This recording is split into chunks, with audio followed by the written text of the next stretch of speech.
ठीक है, तो पर्सनिफिकेशन के कुछ एग्जाम्पल्स लेते हैं और बहुत ही फेमस एग्जाम्पल्स मैं ले रहा हूँ और आपको बताने हैं कि ये कहाँ से लिए गए हैं। ठीक है, अगर मैं ये बोल रहा हूँ, सबसे पहले तो एक बहुत ही फेमस आप सभी को याद होगा, मैं जैसे बोलूँगा वैसे बताएंगे। But patience to prevent that murmur soon replies fast on his blindness Milton. बहुत सही, तो ये मैं नहीं लिख रहा हूँ, दूसरा मैं बोल रहा हूँ। दूसरा ये है कि nor heaven peep through the blanket of the dark. The blanket of the dark. To cry, hold, hold.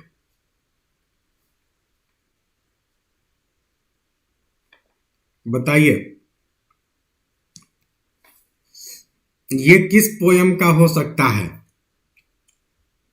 Nor even peep through the blanket of the dark to cry hold hold. अच्छा, आपको guess भी करना है, you have to guess कौन सा writer हो सकता है। पीबी शेली। पीबी शेली, ठीक है, और गेस करिए, गेस करना है, गेस करने से कुछ बेहतर ही सीखने को मिलता है। बताइए सर वर्ड्सवर्थ। वर्ड्सवर्थ, ठीक है, गेस करिए, और लोग भी गेस करेंगे। Sir Keats. Keats sir Milton. Milton, हमारे सबसे महान कवि को तो आप लोग भूल ही गए, विलियम शेक्सपियर। विलियम शेक्सपियर, ठीक है, और ये इनके किसी पोयम से ना होके बल्कि मैकबेथ से है। ठीक है, तो आप लोग को थोड़ा सा राइटर्स को पकड़ना है, और मैं स्पेशली टीजीटी राइटर्स पे ज़्यादा फोकस कर रहा हूँ, क्योंकि ये बेस्ट टीजीटी का है, लेकिन उसके बावजूद भी पीजीटी और जीआईसी के भी राइटर्स रहेंगे बीच बीच में, लेकिन ज़्यादातर टीजीटी के राइटर रहेंगे।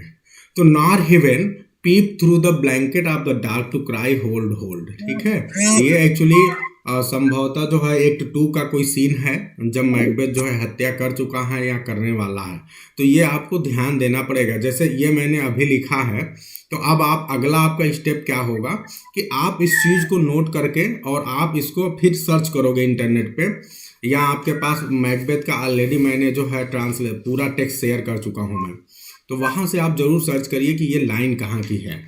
ठीक है, तो आपको ये पता चलेगा कि इसका कॉन्टेक्स्ट क्या है, तो कॉन्टेक्स्ट जरूर जानने की कोशिश करिए। ठीक है, मैं हमेशा आपको कॉन्टेक्स्ट नहीं बताऊंगा क्योंकि यहाँ हमारे पास इतना समय नहीं रहता है। चलिए, तो नोट कर लिया सबने, आगे बढ़े। Yes sir. आप क्या करिए, थोड़ा तेजी से बोलना है, यस सर, फिर आगे बढ़ेंगे हम। चलो फिर आगे करते हैं हम।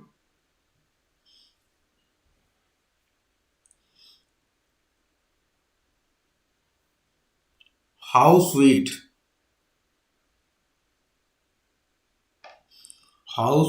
द मूनलाइट, गेस ही करना है, moonlight sleeps upon the bank. ठीक है, मूनलाइट जो है स्लीप कर रही है, यानी ह्यूमन एट्रीब्यूट दे दिया गया है, तो पर्सनिफिकेशन है, इसमें तो कोई डाउट नहीं है ना किसी को। हाँ, मूनलाइट स्लीप कर रही है, तो ये पर्सनिफिकेशन है, लेकिन ये किस वर्क का है? गेस करिए, गेस खुद करिए आप लोग, मैं इसलिए मौका देता हूं गेस करने का। वर्ड्सवर्थ का है सर। चलिए, कोई बात नहीं है, ये शेक्सपियर का है, और शेक्सपियर का है मर्चेंट ऑफ वेनिस। ठीक है, नोट कर लीजिए। आपको अभी धीरे धीरे जो है चीजें वो करना पड़ेगा, और कोई दिक्कत नहीं है, एक समय के बाद जब हम खूब पढ़ाई कर लेंगे, हम एक्चुअली ना गेस कराना आपको सिखाना चाह रहे हैं धीरे धीरे, ये इतना आसान नहीं होगा, लेकिन धीरे धीरे हमारा लेवल इतना हाई हो जाएगा ना कि हम बहुत आसानी से गेस करने लगेंगे। 4 महीने बाद ये मैं आपसे वादा कर सकता हूँ कि हाँ, आपका लेवल ऐसा हो जाएगा कि कोई भी लाइन आपको दे देना, आप तुरंत एक झटके में बताओगे कि ये इस राइटर का है। इतना तो आप बता ही दोगे। चलो ये हो गया, आगे बढ़ते हैं नेक्स्ट। ये तो शायद सब बता दें। Let nature be your teacher. Wordsworth sir. हाँ, वर्ड्सवर्थ। Table time. अरे वाह क्या बात है। तो ये वर्ड्सवर्थ का है और पोयम का नाम है द टेबल टर्न्ड।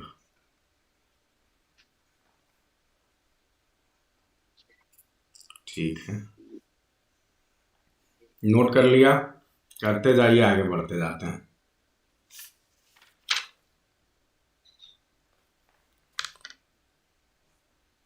सर ये जो पोएम है टेबल टर्न, इसमें जो मैथ्यू की बात कर रहा है, तो क्या वो मैथ्यू आर्नोल्ड है? जरूरी नहीं है ना। और बेहतर है कि अभी आप रुक जाइए, क्योंकि बहुत सी पोएम्स को ना वर्ड्सवर्थ को भी मैंने पहले पढ़ा है और आप लोग के लिए एक बार मैं फिर से बढ़िया से अध्ययन करके पढ़ाना चाहता हूँ, है ना। तो अभी हम सिर्फ इतना ही बात करेंगे, ठीक है। बाकी जब हम पोएम को ओके पढ़ाएंगे, सर। हाँ, उस समय और बढ़िया से बात करेंगे। तो मैं थोड़ा सा ना जब बात करता हूँ तो पूरे प्रूफ के साथ बात करना मुझे ज़्यादा पसंद है। तो अभी रहने देते हैं, अभी जहाँ पे ज़रूरत होगी वहाँ बताएंगे। चलिए ठीक है, एक और देखिए, और ये बहुत ही फेमस कोटेशन है। ये पीजीटी का राइटर है लेकिन बहुत ही फेमस है, और मैं ना जाने कितनी बार ये वर्क आ चुका है। तो ये आपको बताना है, डेथ क्लोजेज ऑल। बहुत ही फेमस लाइन भी है और एक बहुत ही फेमस वर्क का भी नाम है, जिस वर्क से लिखा लिया गया है, बहुत ही फेमस वर्क है।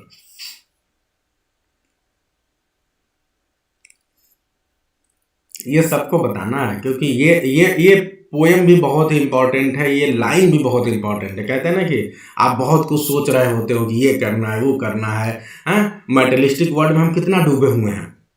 वर्ड्सवर्थ ने इसी पे एक पोएम ही लिख दिया है, the world is too much with us.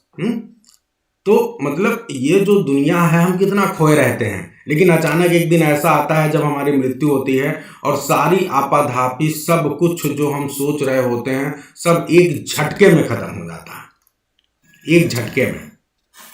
Matthew Arnold जो है अपनी बेटी से मिलने जा रहे थे, बहुत खुश थे, बहुत खुश थे, और इतना खुश थे कि जैसे जा रहे थे अचानक उनको हार्ट अटैक आ गया, डेथ हो गई उनकी। बताओ, तो जिंदगी का कुछ पता ही नहीं, कौन से वर्ग का है। एक दूसरी लाइन बता रहा हूं इस चीज को समझने के लिए। I will drink life to the lees, I will drink life to the lees. हाँ यूलिसेस। भैया जब इतनी बार पहले पढ़ा चुका हूं तो लाइन बोलते तुरंत याद आना चाहिए। यूलिसेस का है ना, टेनिसन। तो ये पोयम भी अपने आप में बहुत जबरदस्त है, यूलिसेस और टेनिसन का है ये। चलो एक दूसरे राइटर को लेते हैं, अभी शुरू में हिंट कर दे रहा हूं, रोमांटिक एज का राइटर है। फिलॉसफी विल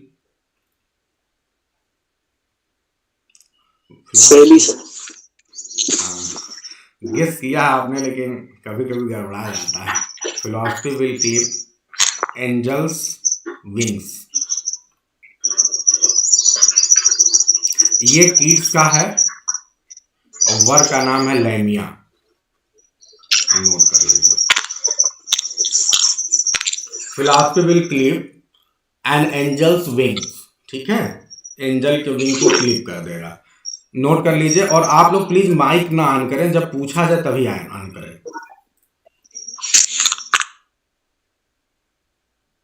आगे बढ़े, बोलते जाइएगा। Yes sir.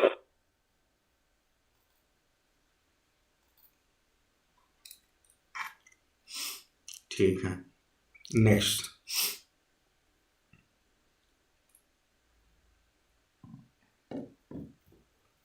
Love is not time's fool, let me not to the marriage of true mind. अरे वाह, सोनेट नंबर 111 है सर। 116, ठीक है।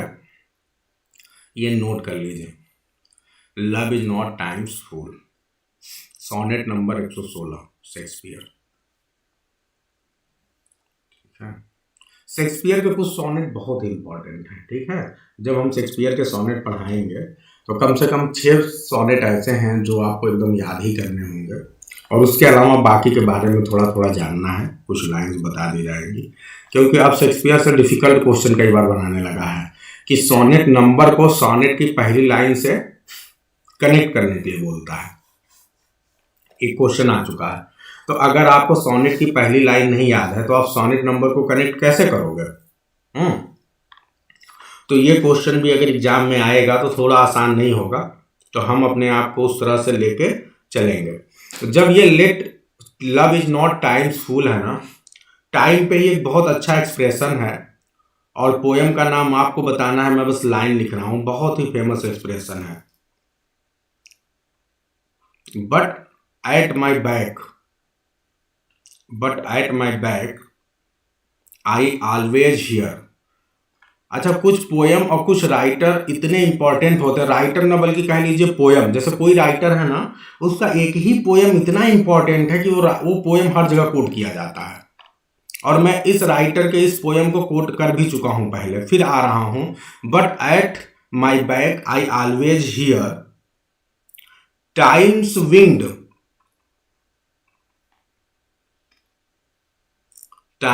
Wind chariot hurrying near.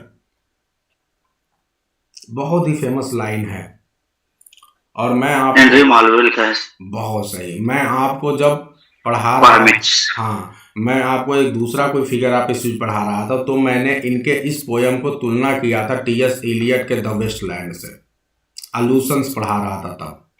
ठीक है, तो आप लोग बिल्कुल थोड़ा सा ध्यान देंगे। मैं बहुत सी चीज़ें पहले कई बार बता चुका हूँ अलग अलग तरीके से, पोयम का नाम, राइटर का नाम, और वो इम्पॉर्टेंट है, सिर्फ उन्हीं को मैं ले रहा हूँ। तो टीएस इलियट के वेस्टलैंड में हम ये पाते हैं कि उससे कंपैरिजन किया गया है इस वाले, मतलब अलूशंस लिए गए हैं। अलूशन क्या होते हैं बताइए फास्ट, मैं पहले बता चुका हूँ। एनीवन? रेफरेंस। क्या होता है, फिर से बोलिएगा। रेफरेंस। बिल्कुल, अगर एक शब्द में बोले तो रेफरेंस। रेफरेंस कहाँ से? किसी दूसरे वर्क से, किसी दूसरे राइटर से। जब आप कोई रेफरेंस लेते हैं तो उसी को बोलते हैं अलूशंस। ठीक है, बहुत एग्जाम्पल, मिडसमर नाइट में शेक्सपियर बहुत ज़्यादा रेफरेंस लेते हैं, दिस्बी एंड पिरामस का एपिसोड आप देख रहे हैं, ऐसे बहुत सी चीज़ें हैं। तो इसी को बोलते हैं अलूशंस। ठीक है, तो टीएस इलियट का, W.B. येट्स एंड ये एंड्रू मार्वेल का टू हिज क्वाई मिस्टेक्स, इसको मत भूलिएगा। अब एक को हमेशा आता है ना, आप लोग को एक और बात बता दूं,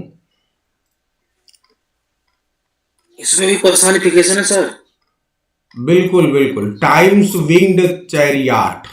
ठीक है, हरिंग नियर। देखिए, तो जो टाइम्स का जो विंग्ड चैरियट है वो क्या कर रही है? हरिंग नियर, यानी वो जल्दी जल्दी आ रही है ना।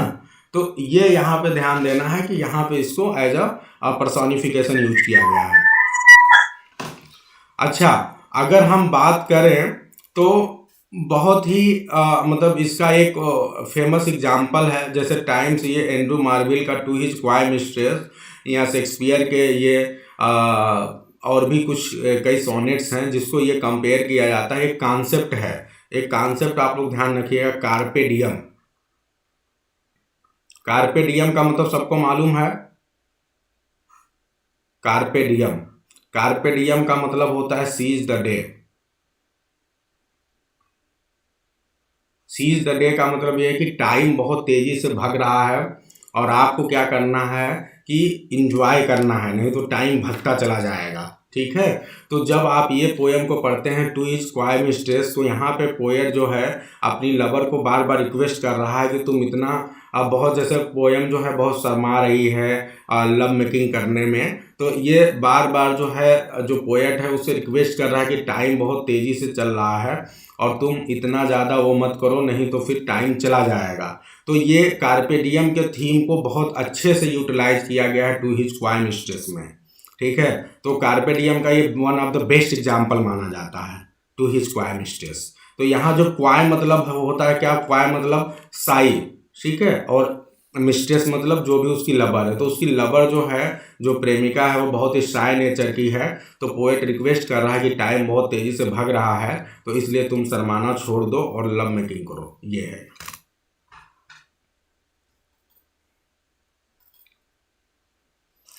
तो सीज द डे वाला कॉन्सेप्ट याद रखना, ठीक है। सीज द डे, कार्pe diem का मतलब क्या होता है, ये कई बार एग्जाम में आ चुका है। चूंकि लिटरेरी टर्म्स भी कुछ छोटे छोटे हैं जो इम्पोर्टेंट हैं, उसको भी हमें लेकर रेडी रहना है।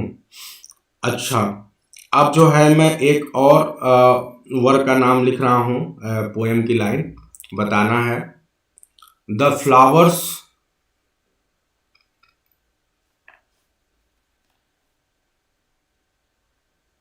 द wanton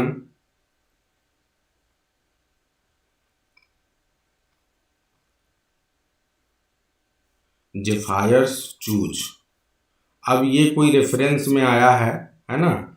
तो अब यहाँ पे बताना है आपको कि पर्सोनिफिकेशन तो है, लेकिन ये किस पोयम का है, और आप लोग को थोड़ा सा इसको पढ़ना भी पड़ेगा जहाँ से भी है। जरूर इस लाइन को देख के आप कुछ रेफरेंस देखने की कोशिश करिए, कहाँ आया है, किस लिए आया है। फिलहाल पोयम का नाम can anyone tell? Sir Wordsworth है। बहुत सही, ये वर्ड्सवर्थ का है और पोयम का नाम है टू द डेजी।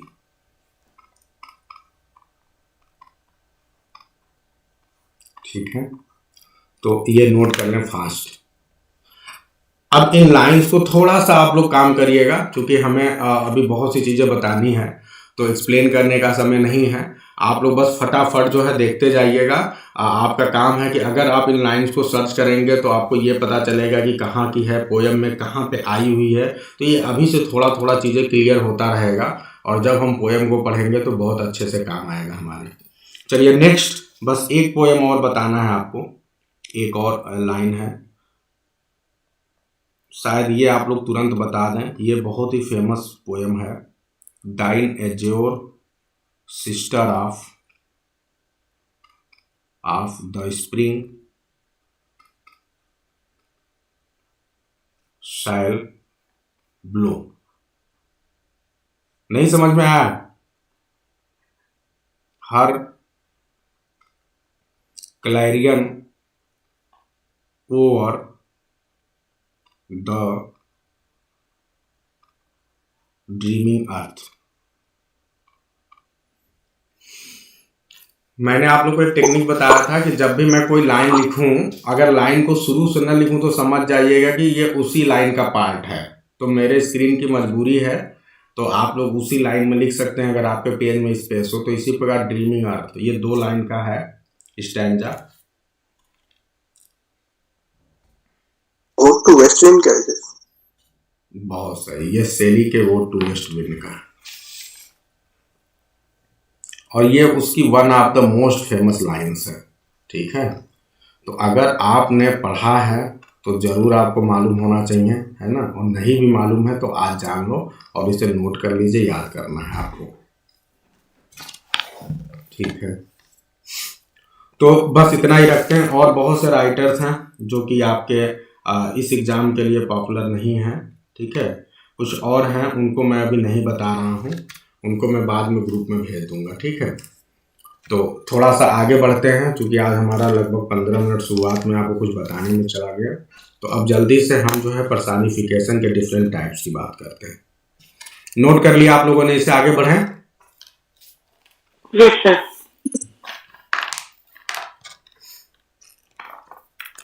सब पर्सनिफिकेशन के हमने 3 टाइप्स की बात की थी आप सभी से। ठीक है, तो हम सबसे पहले टाइप 1 को लेते हैं, और टाइप 1 क्या था? प्रोजोपोपोइया। ये टाइप 1 है। हमने उस समय भी बताया था, बस ऐसे ही ओरल रूप में बता दिया था। अभी नोट कर लीजिए आप लोग फटाफट। It is a special kind of personification. It is a special kind of personification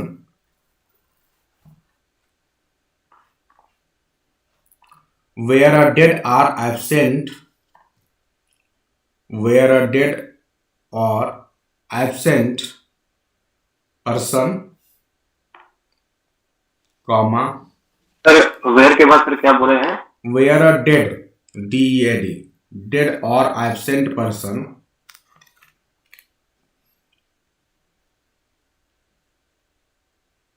absent का मतलब उस पर्सन की डेथ हो गई है यहाँ वो नहीं है। तो where a dead person, dead और एब्सेंट पर्सन और कॉमा लगा के और लिखना है, और अ पर्सोनिफाइड एंटिटी मतलब कोई वस्तु है उसको हम पर्सोनिफाई कर चुके हैं, और a personified entity ENTITY or a personified entity is represented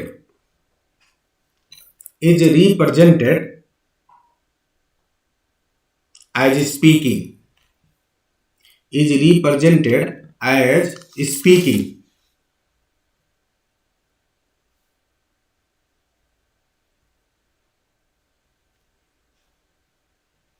note कर लिया?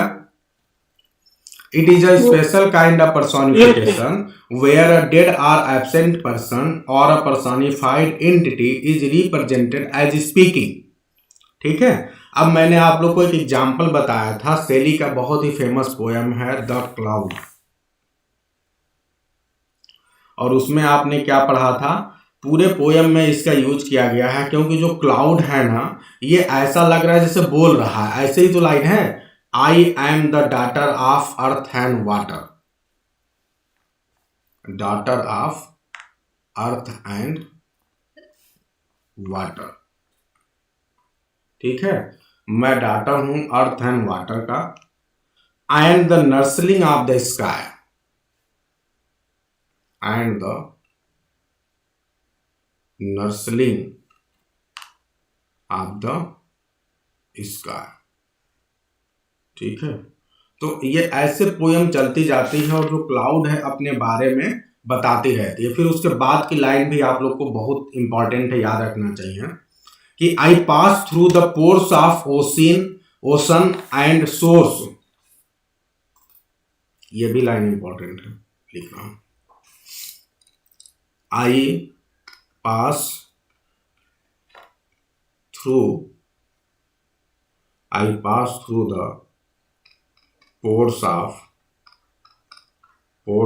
the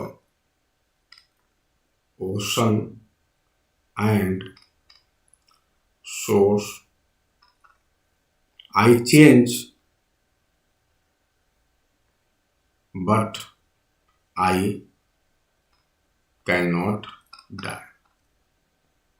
ठीक है, तो इसमें क्या आपको लग रहा है? इसमें जो नेचर का कोई एलिमेंट है या एब्स्ट्रैक्ट आइडिया है उसको क्या किया गया है? पर्सोनिफाई किया गया है, और वो पर्सोनिफाइड है प्लस वही बोल रहा है। ठीक है, अभी तक जो हमने एग्जाम्पल देखे थे वहां पे ऐसा लग रहा था कि कोई तीसरा पर्सन है, थर्ड पर्सन किसी चीज के बारे में बात कर रहा है, और यहां पे बस ऐसे समझ लीजिए कि जब फर्स्ट पर्सन में पर्सोनिफिकेशन हो जाए तो क्या हो जाएगा? प्रोसोपोपोइया। ठीक है, ये है। इतनी बात क्लियर है सभी को? फर्स्ट पर्सन मतलब आई और वी। हाँ, फर्स्ट पर्सन में आई एंड वी, आई और वी के साथ है, या वो पर्सन इन्वर्टेड कॉमा में। जैसे कोई चीज यहाँ तो आप जानेंगे फर्स्ट पर्सन में कब है, जब आई या वी है। दूसरा क्या है, अगर इन्वर्टेड कॉमा में कोई बात कही गई है तो ये भी क्या होगा? इसका मतलब फर्स्ट पर्सन ने जो बोला है वही चीज है। जैसे एक आपको बताऊं कि एक बुक है बाइबिल में जो है एक लाइन आती है। ठीक है,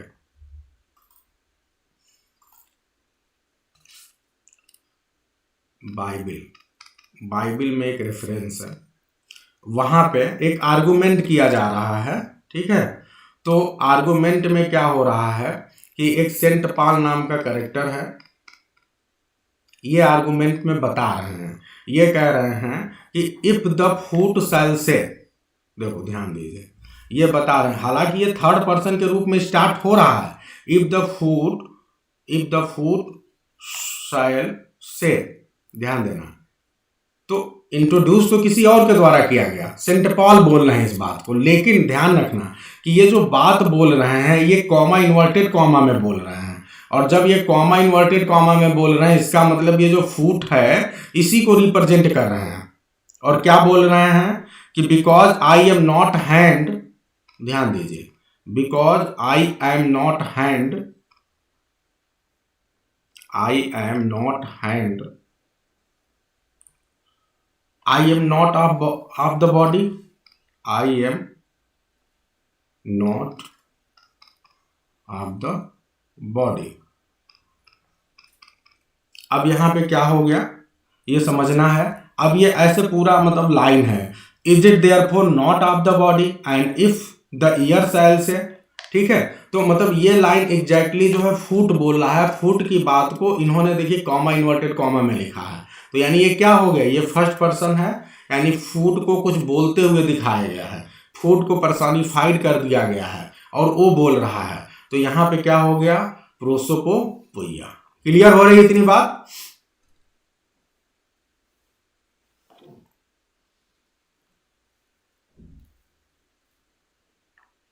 यस सर। नोट कर रहे हैं आप लोग, इसीलिए बोल नहीं रहे हैं। इसी में आगे और भी है कि and if the ear shall say because I am not the I am not of the body, ठीक है। तो सब एक दूसरे से कंपैरिजन कर रहे हैं, ठीक है। तो बस एक मतलब कंपैरिजन था जिसमें डिफरेंट जो इनएनिमेट थिंग्स हैं जिनसे हम आशा करते हैं कि ये एज अ पर्सन नहीं है, ये नहीं बोलते हैं, उनको बोलते हुए दिखाया जाए और प्लस फर्स्ट पर्सन में बोलते हुए दिखाया जाए। तो आप समझ लीजिए क्या है, प्रोसोपोपोइया, ठीक है। आगे बढ़ते हैं, ये आपका हो गया। कोई डाउट नहीं होना चाहिए आप लोग को, इसमें बहुत इजी है चीज़ें, आसान चीज़ को बिना मतलब का कंफ्यूज होकर कठिन नहीं बनाना है। बस फर्स्ट पर्सन में कोई बात किसी के द्वारा कहलवाई जा रही है। अब इसके बाद है सेकेंड टाइप, पर्सनल मेटाफर। इस पे हम लोगों ने बहुत अच्छी क्लास ली थी। मेगा जी आपने पिछली वाली क्लास देखी अभी? नहीं सर, हाँ, नहीं सर, अभी नहीं देखी। हाँ, आप देख नहीं पाएंगे ना। वहाँ पे हमने पर्सोनिफिकेशन और पर्सोनिफिकेशन के रूप में मैंने पर्सनल मेटाफर को दिखाया था और इससे तुलनात्मक अध्ययन किया था ट्रांसफर्ड एपिथेट का। सभी को याद है वो वाली बात? एवरीवन, जो हमने पर्सोनिफिकेशन में और ट्रांसफर्ड एपिथेट में तुलनात्मक अध्ययन किया था, सभी को ध्यान है? क्या मुझे Yes, कोई sir. बता सकता है? Yes sir. बताइए, याद कौन है। बताएगा क्या अंतर है? जो सर एपिथेट ट्रांसफर में सर एडजेक्टिव वास्तव में जो नाउन है उसके लिए यूज ना हो करके किसी और नाउन के लिए आए या गलती से उसको दूसरे नाउन से पहले यूज किया जाए तो वह ट्रांसफर एपिथेट कहलाता है। बिल्कुल। लेकिन जब एडजेक्टिव जिस नाउन के लिए आया है उसी के ठीक पहले यूज किया जाए और उसी के लिए फिक्स हो तब उसे पर्सनिफिकेशन कहते हैं। ठीक है, ये बात सबको क्लियर है कि नहीं है? Everyone? Yes sir. Yes sir. अच्छा, उस सर दिन, बस एक एग्जाम्पल से बता दीजिए। हाँ बता रहा हूँ फिर से इस चीज को एक एग्जाम्पल बता दे रहा हूँ। प्लीज आप लोग माइक ऑफ रखें, प्लीज, नहीं तो रिकॉर्डिंग थोड़ा खराब हो जाती है। 3 स्लीपलेस नाइट्स आई पास्ट। अब की बार मैंने पोयम से लिया है। सबसे तो पहले पोयम का नाम, एनीवन? मैं पोयम का नाम बहुत पूछता हूँ, आप लोग फ्रस्ट्रेट हो जाते होंगे, लेकिन फ्रस्ट्रेट नहीं होना है। ये विलियम वर्ड्सवर्थ की पोयम है, इतना ट्रिक बता दिया हूं। सारे पोयम हम पढ़ लेंगे। द बॉर्डरर्स, ठीक है। तो इसको नोट कर लीजिए, ठीक है। बाकी हम वर्क पे थोड़ा सा डिटेल में डिस्कशन करेंगे। हम देखिए बार बार आपको बोल रहे हैं कि जो शेक्सपियर का वर्क है ना, क्योंकि वो बहुत ब्रॉड में है, तो इसलिए हम शेक्सपियर वाला इसलिए बता देते हैं कि आप लोगों ने पढ़ा भी है। तो जो मैं पढ़ाया हूँ मैं वहीं से बात करता हूँ। जो छोटे छोटे वर्क हैं वहाँ पे मैं बात कर लेता हूँ, लेकिन बहुत से वर्क अगर सब यहीं बता देंगे तो आगे थोड़ी दिक्कत होगी। तो इसलिए अभी मैं बस आपको वर्क का नाम बता देता हूँ, ये कोशिश करता हूँ ताकि आप एक बार इन सारी चीज़ों को ध्यान रखें जब दोबारा पढ़ाया जाए। तो 3 स्लीपलेस नाइट्स, रुक जाइए एक minute. 3 sleepless nights I passed. अब यहाँ पे ये बताएं आप कि यहाँ पे आप देख रहे हैं कि नाइट से पहले क्या आया है, स्लीपलेस आया हुआ है, यानी ये एपिथेट है। यानी एपिथेट का मतलब बिल्कुल कंफ्यूज नहीं होना, एपिथेट का मतलब एडजेक्टिव, ये बस ध्यान दो आप, ठीक है। एडजेक्टिव यानी कोई एट्रीब्यूट जो किसी नाउन से पहले आएगा उसे हम एपिथेट बोलेंगे। तो यहाँ नाइट से पहले क्या आया है, स्लीपलेस आया, तो ये क्या हो गया, एपिथेट हो गया। तो अब आप ये हमें बताइए कि क्या ये स्लीपलेस जो है नाइट के पहले एकदम सही है, क्या इसी के लिए है कि किसी और के लिए है? क्या नाइट स्लीपलेस हो सकता है? आई के लिए है, तो इसका मतलब मैं स्लीपलेस हूं ना, लेकिन ये क्या कर दिया गया है, जो आई के लिए होना चाहिए था ये पहुंच गया नाइट से पहले। तो इसीलिए यहाँ पे क्या हो गया है कि ये गड़बड़ है, ये एपिथेट का ट्रांसफर हो गया है। जो एपिथेट आई के लिए होना चाहिए वो एपिथेट दूसरे के लिए आ गया है, और इसीलिए यहाँ क्या हो गया, ट्रांसफर्ड एपिथेट, ये हो गया। अब उसके बाद एक सर अभी तक मैं इसको रटा था, अब समझ में आ गया। हाँ, अब एक दूसरा एग्जाम्पल दे रहा हूं, ठीक है। अब इसको आप, ये शेक्सपियर की लाइन है, बहुत ही फेमस लाइन है। अब यहाँ से आप कनेक्ट करिएगा, अभी देखिए आपको और मजा आएगा कि कहाँ सर कनेक्ट। देखिए व्हेन आई, ये मैं पहले भी बता चुका हूं, लेकिन उस समय मैं बताया नहीं था कि किस सोनेट नंबर से है। तो when I have seen the hungry ocean gain advantage on the kingdom of the shore, ठीक है। तो यहां पे ध्यान दें कि यहां पे ओशन है ना, ओशन के ठीक पहले हंगरी आया हुआ है, ठीक है। अब आपको यहां ध्यान देना है कि क्या हंगरी ठीक ओशन के लिए सही है कि ये आई के लिए है। ध्यान देना इस पर्टिकुलर सेंटेंस में कि ये जो एपिथेट है ये आई के लिए है कि ओशन के लिए है। ये कंपैरिजन पहले आप करके समझ लीजिए। बताइए कितने लोग बोल रहे हैं कि आई के लिए हंगरी आया होगा? सर ओशन के लिए, ओशन के लिए आया है, क्योंकि एकदम क्लियर है, Hungary ocean gain advantage. Advantage कौन गेन करेगा? जो हंगरी है, जिसको नीड है, ठीक है। तो वास्तव में ये ओशन के पहले हंगरी आया है, और पर्सनिफिकेशन तो है ही, क्योंकि हंगरी को देके एट्रीब्यूट ह्यूमन बीइंग का देके इसको पर्सनिफाई कर दिया गया है, ठीक है। और ये चूंकि इसी के लिए आया हुआ है एग्जैक्टली, और इसीलिए इसको हम क्या बोलेंगे, पर्सनल मेटाफर। ये ओशन के लिए फिक्स है हंगरी। हाँ बिल्कुल। आप अभी देख भी लीजिए, व्हेन आई हैव सीन, अब आई हैव सीन तो आई का हंगरी से कोई रिलेशनशिप नहीं है यहाँ पे, ठीक है। आप समुद्र के किनारे हो, आप देख रहे हो। अब यहाँ पे वास्तव में जो ओशन वर्ड है ना, ओशन, इसको पर्सनिफाई किया गया है, और इसके पहले जो हंगरी वर्ड आया है ये इसको पर्सोनी मतलब एक ह्यूमन बीइंग का एट्रीब्यूट दे रहा है, तभी तो गेन करेगा, gain advantage on the kingdom of the shore, ठीक है। तो ये यहाँ पे हंगरी वर्ड जो है ये इसका रियल एपिथेट है, ये कहीं से ट्रांसफर नहीं हुआ है, and that's why it is personal metaphor. Megha ji clear हो रहा है कि नहीं? Yes sir. हाँ, और भी बहुत ढेर सारे एग्जाम्पल है, मैंने उस दिन बताया था पर्सनल मेटाफर के। और सर इसमें आपने पर्सनल ये जो है ट्रांसफर एपिथेट है सर, उसमें आपने बताया था कि ये लिविंग थिंग से नॉन लिविंग थिंग होता है। फिर से बोलिएगा, क्या बोलना है पर्सोनिफिकेशन में? नहीं सर, ये जो है सर एपिथेट है ना सर, ट्रांसफर एपिथेट है। हाँ। इसमें आपने सर बताया था कि ये लिविंग थिंग से नॉन लिविंग थिंग। अरे वो तो ठीक है, उसको वो नहीं, मैंने आपको क्या बोला था, आप उनसे साथ ध्यान नहीं दिए। मैंने बोला कि मैक्सिमम केस में, आप लाइन को पढ़िएगा फिर से, उसमें मैंने आपको समझाया भी था कि मैक्सिमम केस में यही होता है कि ये जो एपिथेट होता है वो किसी लिविंग बीइंग के लिए आता है, लेकिन उसको नॉन लिविंग के लिए ट्रांसफर करते हैं, ठीक है, ये जी मैंने सर, आपको जी बताया जी। था कि मैक्सिमम केसेस ऐसे होते हैं। एक बात ध्यान दीजिए। दूसरी बात, वो एपिथेट ट्रांसफर होना चाहिए, ये भी तो ध्यान देना है। ऐसा तो नहीं है कि आप कहो कि सर यहाँ पे आई आया हुआ है और ये तो लिविंग बीइंग है और यहाँ पे ओशन नॉन लिविंग बीइंग है, तो इसलिए यहाँ पे ये ट्रांसफर एपिथेट हो जाएगा हंगरी। ऐसा नहीं सोचना है।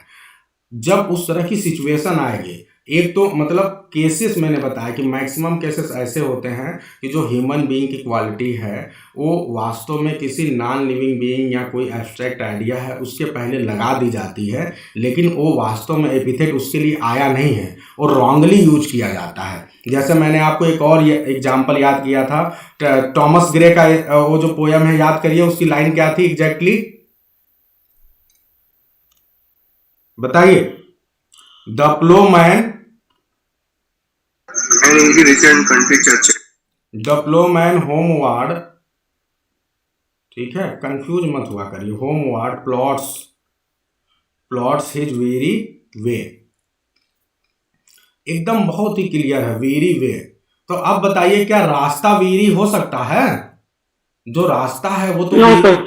ये सिंपल सी बात है। जो वेरी है, थका हुआ है, ये प्लोमैन है, ये दिन भर काम किया है ना, अब शाम को अपने घर की ओर जा रहा है, तो थका हुआ कौन है? प्लोमैन है। वास्तव में आना चाहिए था the weary ploughman homeward plods his way, लेकिन हुआ क्या है कि इफेक्ट देने के लिए थोड़ा सा पोएट्स क्या करते हैं कि ये चेंज करते हैं, और ये चेंज जो करते हैं ये एक तरह से मिस्टेक है और ये एपिथेट को ट्रांसफर करते हैं, और इसीलिए इसको हम बोलते हैं ट्रांसफर एपिथेट। ठीक है, इसमें बिल्कुल भी डाउट नहीं होना चाहिए। अभी एकदम कोई डाउट तो नहीं है रितेश जी? नो सर, हो गया क्लियर सर। हाँ, एक और एग्जाम्पल ले रहा हूं पर्सनल मेटाफर का, बताइए। द थर्स्टी, वो तो मैंने एक कठिन एग्जाम्पल इसलिए लिया कि वहां पे मैंने एक लिविंग बीइंग भी दे दिया था, अब एक दूसरा दे रहा हूं, homeward. The thirsty earth socks up the rain, ये पहले भी बता चुका हूं, फिर बता रहा हूं। अब यहां पे ये बताओ, जो थर्स्टी आया है ये किसके लिए आया? अर्थ के लिए आया है कि किसी और के लिए आया है? जो अर्थ के लिए सर। जो अर्थ है वो रोन को सुखा ले रही है, अपने अंदर ले रही है, तो यानी इसका मतलब अर्थ कैसी हो गई? थर्स्टी हो गई। तो वास्तव में ये इसी के लिए आया हुआ है, ठीक है। और यहाँ पे अर्थ को क्या किया गया है? पर्सोनिफाइड किया गया है, और इसलिए यहाँ पे ये पर्सोनिफिकेशन है, पर्सनल मेटाफर है। ठीक है, क्लियर हुआ इतनी बात सभी को? बिल्कुल भी कंफ्यूज नहीं होना है।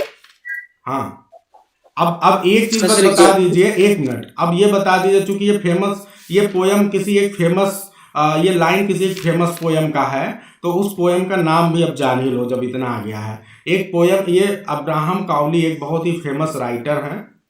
कहाँ के राइटर हैं बताइए? किस एज के राइटर है काउली? इनका एक पोयम है जिसका नाम है ड्रिंकिंग।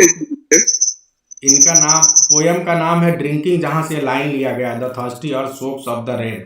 ये लाइन लिख लीजिए, पोयम का नाम है ड्रिंकिंग, और काउली है। काउली कौन है? ये मेटाफिजिकल जो पोएट्स थे उनमें से एक थे, ठीक है, तो याद रखना, 17th सेंचुरी, ठीक है।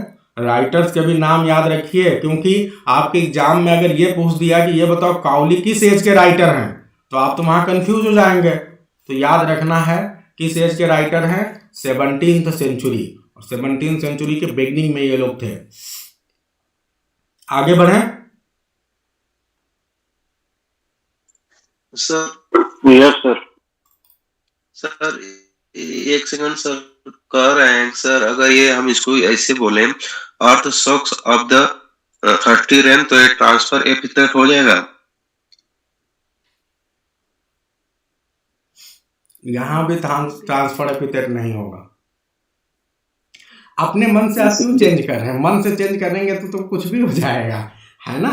जैसे ऐसे बोल रहे हैं ना sir, the earth soaks of the thirsty rain, transfer epithet नहीं हो रहा है सर? कहाँ से ट्रांसफर? अच्छा, आप ये कहना चाहते हैं कि जो अर्थ के पहले आया है ठीक है, हाँ और थर्स्टी उसको ट्रांसफर कर दिया गया रेन से पहले, है ना, जी तो जी बिल्कुल ट्रांसपोर्ट एपिथेट हो जाएगा।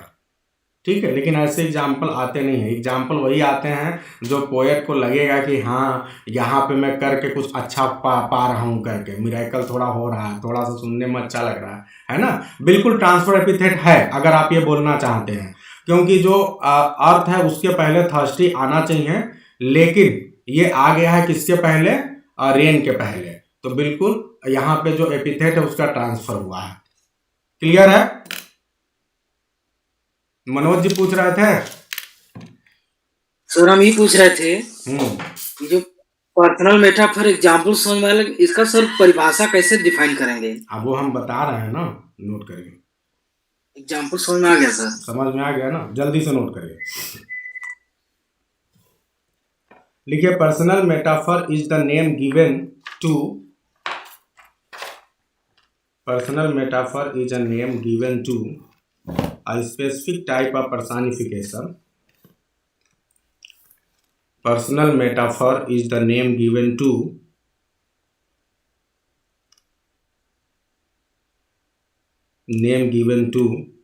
a specific type of personification in which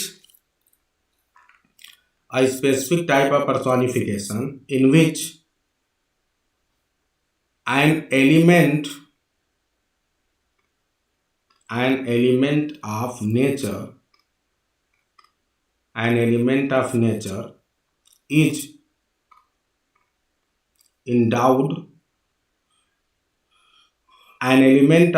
is endowed with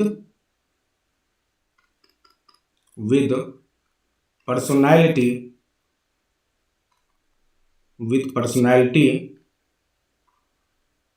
ठीक है, through the use of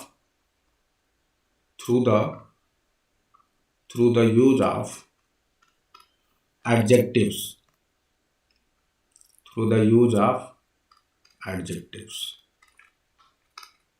ठीक है। मतलब जो कोई एक एलिमेंट है नेचर का, उसको आप सजा देते हैं, मतलब इंडाउड, मतलब वो सुसज्जित होता है किससे, with the personality through the use of adjective. ठीक है, कोई एक पर्सनैलिटी होती है, ह्यूमन बीइंग का कोई एट्रीब्यूट होता है, ठीक है, उसके साथ जब किसी नेचर के एलिमेंट को एडजेक्टिव के द्वारा जोड़ देते हैं तो वो हो जाता है पर्सनल मेटाफर। ठीक है, हैव यू ऑल नोटेड?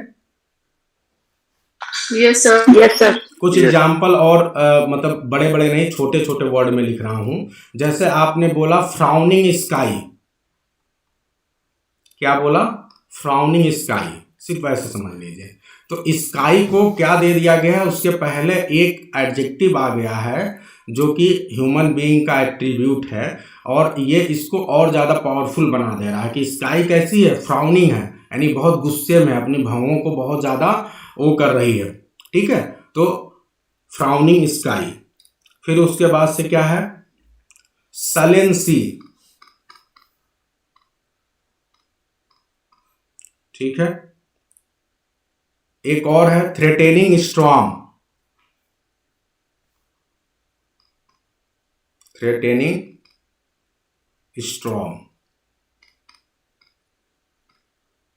बहुत ही लाइन का फर्क है, थ्रेटेनिंग स्टॉर्म।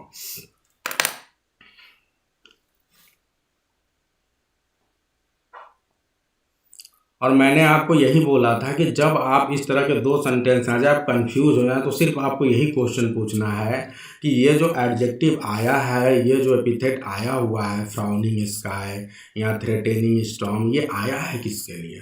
बस ये क्वेश्चन का जवाब आपको मिल जाए। अगर आपको लगे कि ये इसी के लिए आया है जो इसके बाद में नाउन है, तो ये पर्सोनिफिकेशन है, यानी पर्सनल मेटाफर है। अगर इसके बाद ये जिसके पहले आया है अगर उसके लिए नहीं है, किसी और के लिए है, तो फिर ट्रांसफर एपिथेट है। सिर्फ एक लाइन का मतलब है। क्लियर है सभी को?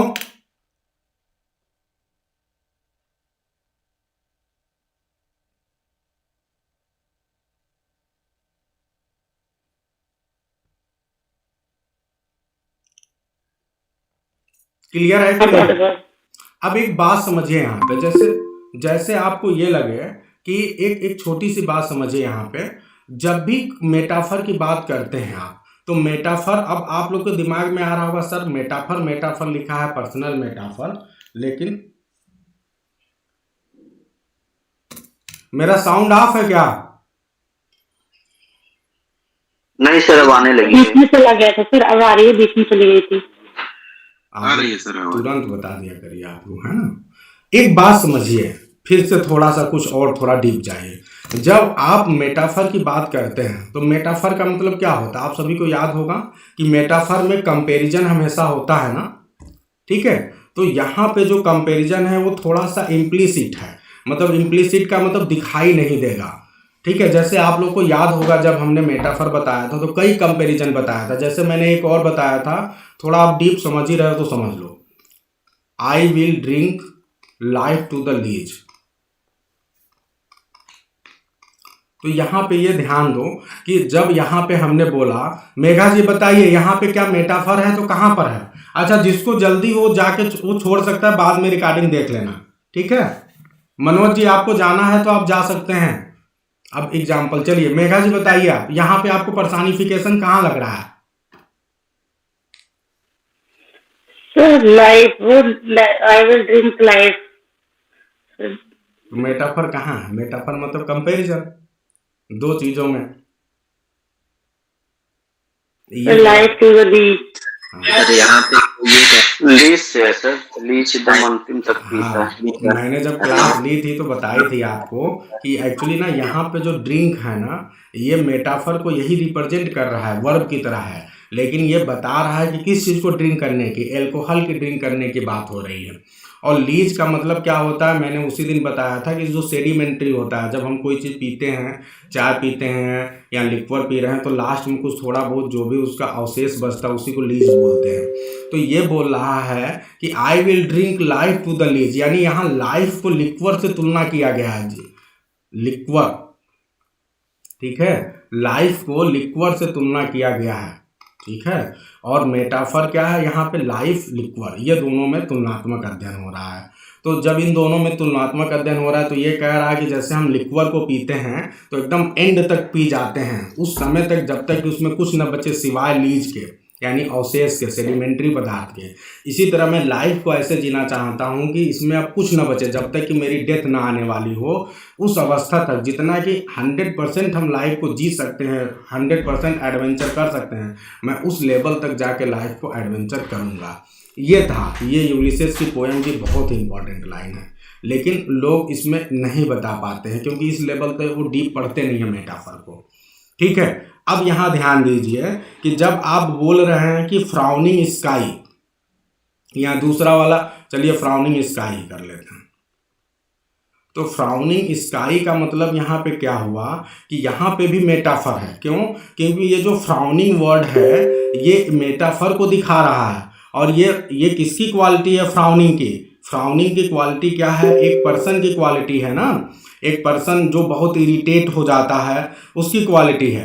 तो यहाँ पे अगर आप, और एक बात हमेशा ध्यान रखिए, मैंने क्या बोला था कि जो मेटाफर होता है उसको हमेशा आप सिमिली बना सकते हैं और एक सिमिली को मेटाफर बना सकते हैं, ठीक है, क्योंकि दोनों में बस थोड़ा सा अंतर रहता है। जैसे आपने बोला कि शिप, क्या बोलते हैं, camel is the ship of रेगिस्तान, शिप ऑफ क्या, desert, camel is the ship of desert. तो आप ये बोल सकते हैं उसको दूसरे शब्दों में कि कैमल, इसको क्या, अगर आपको सिमिली बनाना है तो क्या हो जाएगा, camel is as the ship of desert, ठीक है। या camel walks, camel is like a ship of the desert, ये हो सकता है। और भी इसको अलग अलग तरीके से बना सकते हैं। तो अगर आप यहाँ पे बोलना चाहते हैं स्काई को, अगर मेटाफर बता रहे हैं, आप फ्राउनिंग से तुलना कर रहे हैं, तो आप इसको ऐसे बोलेंगे। इसको आगे अगर एक्सपैंड करेंगे तो आप ये बोलेंगे कि the sky is frowning, the sky is frowning like a irritated person. मतलब स्काई उसी तरह फ्राउनिंग कर रही है जैसे कि एक इरिटेटेड पर्सन होता है, ठीक है।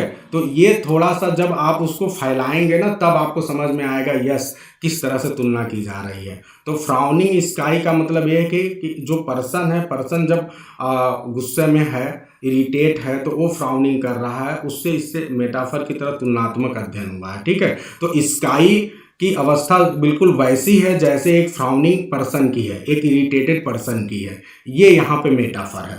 तो वास्तव में यहाँ पे इरिटेटेड पर्सन का मेटाफर जो है वो स्काई से तुलनात्मक अध्ययन किया गया है। और अगर इसको सिमिली में लिखना चाहें तो इसको सिमिली में लिख लीजिए, बाकी अंडरस्टैंडिंग के लिए।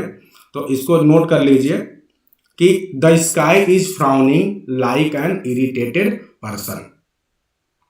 The sky is frowning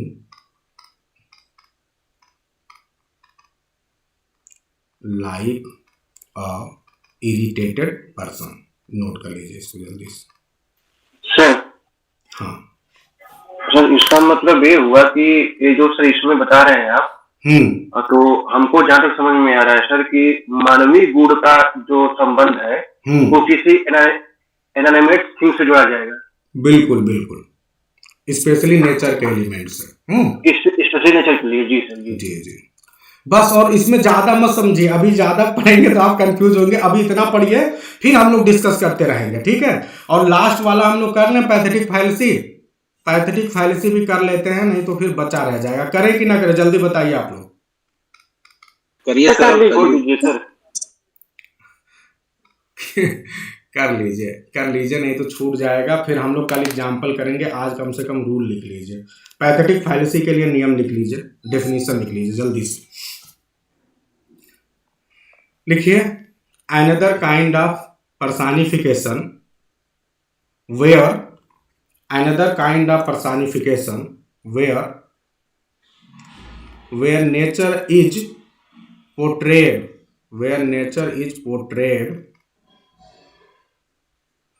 as, ये बहुत ही इंपॉर्टेंट पर्सनिफिकेशन का टाइप है, as taking a definite interest in human action। ये बहुत जबरदस्त बात है। यानी नेचर जो है बहुत ही इंटरेस्ट ले रहा है, डेफिनेट या कीन इंटरेस्ट कह सकते हैं। नेचर जो है कीन इंटरेस्ट लेता हुआ दिखाई देता है हमारे ह्यूमन के एक्शन में, ठीक है। अब आपको एक और बात ध्यान देना है, नोट कर लीजिए। वही है क्या जो रस्किन ने दिया है? कौन सा? बिल्कुल बिल्कुल, वही मैं लिखाने जा रहा हूँ। इसके बाद नोट करिए, The term pathetic fallacy was coined by famous Victorian critic John Ruskin. This term was coined by famous Victorian critic John Ruskin in his book Modern Painters,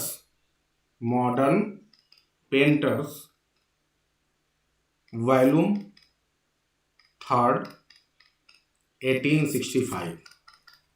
एकदम डीप ले जा रहा हूं। The term pathetic fallacy was coined by influential या famous Victorian critic John Ruskin in his book Modern Painters volume 3, 1865, who used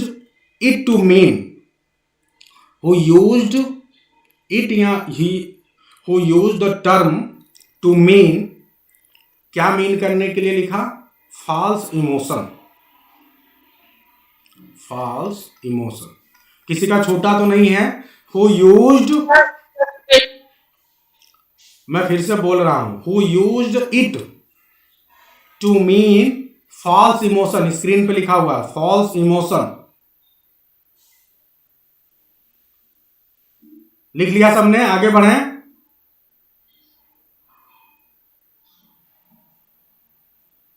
yes sir. ठीक है। As inanimate objects do not have emotion,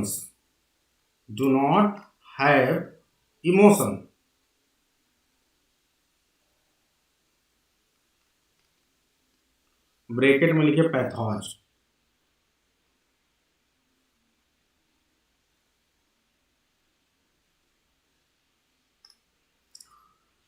उसके बाद लिखिए so according to him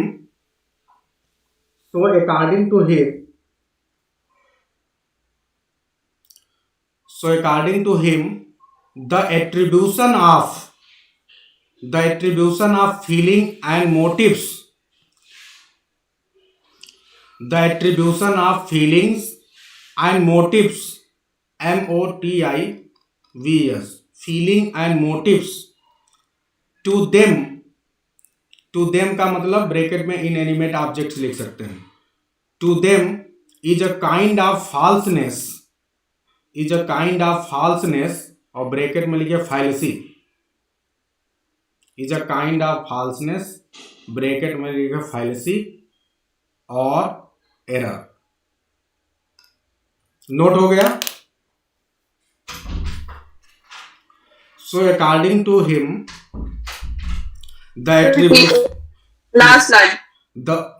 according to him, the attribution of feelings and motives to them का मतलब inanimate objects, is a kind of falseness, bracket में लिखिए fallacy और error. Note कर लिया.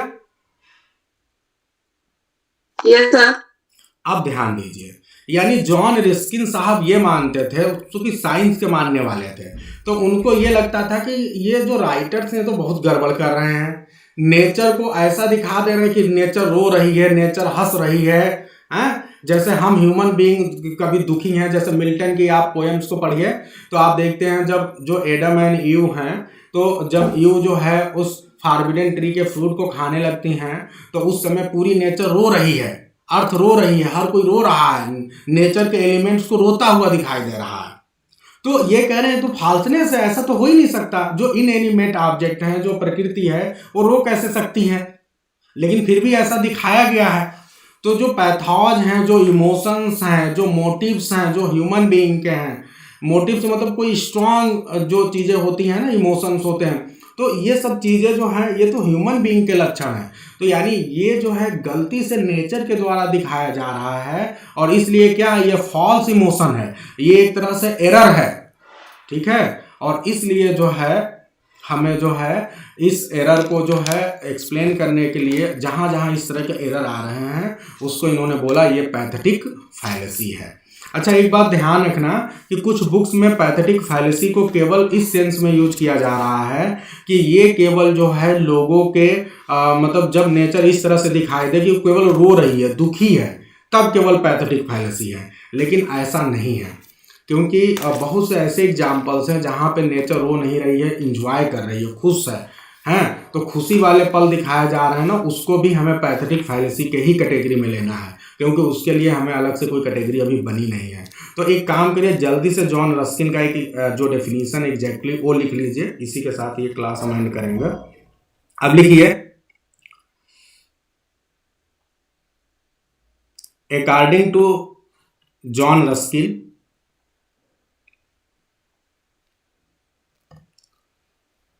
according to John Ruskin, this fallacy or illusion, this fallacy कह लीजिए या illusion कह लीजिए, fallacy और illusion. ठीक है. अब इनके बाद is, अब इन्वर्टेड कॉमा में लिखिए जो उनकी एग्जैक्ट लाइन है. according to John Ruskin, this fallacy or illusion is caused by, मैं लिख रहा हूं, caused by an excited state of the feelings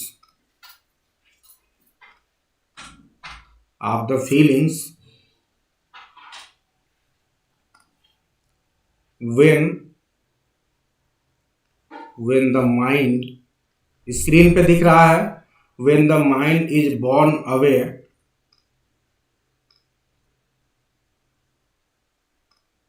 overclouded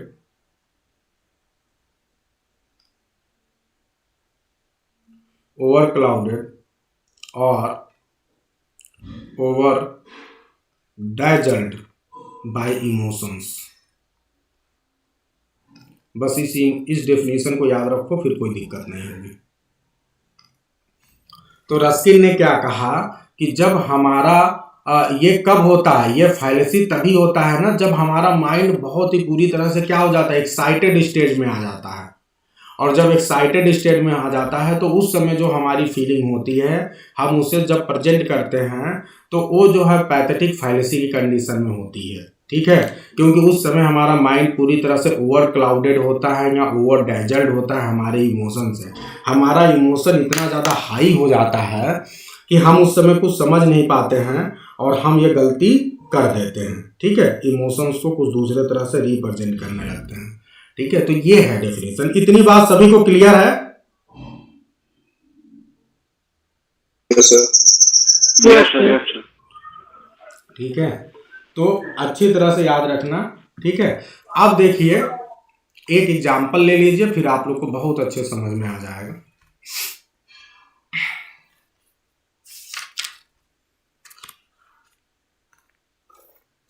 बड़े बड़े एग्जाम्पल में छोटा सा आपको एग्जाम्पल दिखाना चाह रहा था।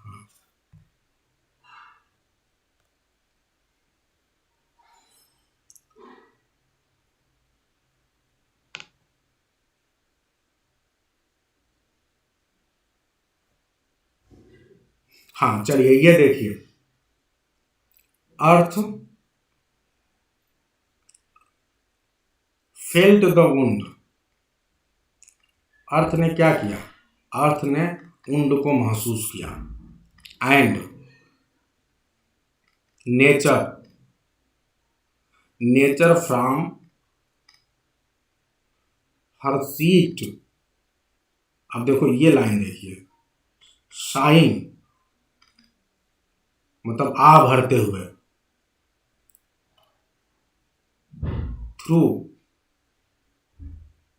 Through all her work all her work का मतलब जो भी नेचर का काम होता है, all her work gave signs of woe मतलब दुख, ठीक है। मतलब नेचर भी जो है बहुत दुखी हुआ, ठीक है। जो मैन काइंड का डिसओबीडियंस इन्होंने किया गॉड के विल का, कि फॉरबिडन ट्री से मना किया था कि खाना नहीं है फल को, लेकिन फिर भी जो है एडम एंड ईव ने गलती कर दी, तो इससे नेचर बहुत दुखी है और बहुत ही ज़्यादा सरप्राइज्ड है, उसे समझ में नहीं आ रहा है। तो वो अपने जितने भी वर्क है उस वर्क में जो है अपने सारे एक्टिविटीज़ में उस दुख और दर्द को बयां कर रहा है, ठीक है। तो ये क्या हो गया, ये पूरा नेचर जो है, जो हमारे इमोशंस हैं ह्यूमन बीइंग के, उसमें फुल इंटरेस्ट ले रहा है और उसके साथ अपने पूरे इमोशंस को दिखा रहा है, ठीक है, एक ह्यूमन बीइंग की तरह। तो ये है क्या है, ये है पैथेटिक फाइलेसी।